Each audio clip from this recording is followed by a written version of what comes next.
Film ഗാരേജിന്റെ ഇന്നത്തെ ആവേശം box office റിപ്പോർട്ടുകളിലേക്ക് ഇവർക്കും സ്വാഗതം. അങ്ങനെ കൃത്യം 15 ദിവസങ്ങളിലേക്ക് ഫഹദിന്റെ ആവേശം എത്തപ്പെട്ടിരിക്കുകയാണ്. വീണ്ടും ഒരു ഇടദിവസമാണ് ഇന്നെങ്കിൽ പോലും വ്യാഴാഴ്ച ദിവസം സിനിമയ്ക്ക് ഇന്നലത്തേക്കാൾ കൂടുതൽ കളക്ഷൻ വർധന എല്ലാം തന്നെ നേടിയെടുക്കാനായിട്ട് കഴിഞ്ഞിരിക്കുകയാണ്. ചിത്തു മാധവന്റെ സംവിധാനത്തിൽ തിയേറ്ററുകളിലേക്ക് എത്തിയ ഫഹദിന്റെ മാസ് കോമഡി എന്റർടൈനർ സിനിമ ആവേശം എന്ന സിനിമയ്ക്ക് ഇന്നലെ ഇതേ സമയം 1,32,00,000 മുകളിലായിരുന്നു കേരള ട്രാക്കിംഗ് എങ്കിൽ ഇന്നത് 1,39 ലക്ഷത്തിന് മുകളിലേക്ക് എത്തപ്പെട്ടിരിക്കുകയാണ്. ഇന്നലെ 2,60,00,000 സിനിമയുടെ കേരള ഗ്രോസെങ്കിൽ ഇന്നത് 2,80,00,000 മുകളിൽ ഉണ്ടാകുമെന്നാണ് നാം പ്രതീക്ഷിക്കുന്നത്. സിനിമ ഇന്നത്തെ കളക്ഷനോടെ കേരള ബോക്സ് ഓഫീസിൽ 50 കോടി രൂപയ്ക്ക് മുകളിലേക്ക് എത്തപ്പെട്ടിരിക്കുകയാണ്. 50,30,00,000 സിനിമയുടെ കേരള ഗ്രോസ് വെറും 15 ദിവസങ്ങൾ കൊണ്ട് കേരളത്തിൽ എത്തുകയാണ്. ലാലേട്ടൻ, പൃഥ്വിരാജൻ, അസ്ലൻ തുടങ്ങി വളരെ ചുരുക്കം നടന്മാർക്ക് മാത്രമേ കേരള ബോക്സ് ഓഫീസിൽ 50 കോടി കളക്ഷൻ ഉള്ളല്ലോ.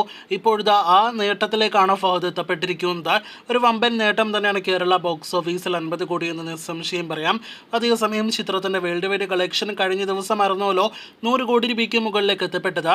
ഇന്നലത്തെ കളക്ഷനോടെ 104 കോടി രൂപയ്ക്ക് മുകളിലേക്ക് എത്തപ്പെട്ട സിനിമയ്ക്ക് ഇന്നും 4-5 കോടി റേഞ്ചിലാണ് നാം വേൾഡ് വൈഡ് കളക്ഷൻ പ്രതീക്ഷിക്കുന്നത്. അങ്ങനെയെങ്കിൽ 109 കോടിക്കടുത്തേക്ക് സിനിമയുടെ വേൾഡ് വൈഡ് കളക്ഷൻ വെറും 15 ദിവസങ്ങൾ കൊണ്ട് എത്തപ്പെട്ടേക്കും.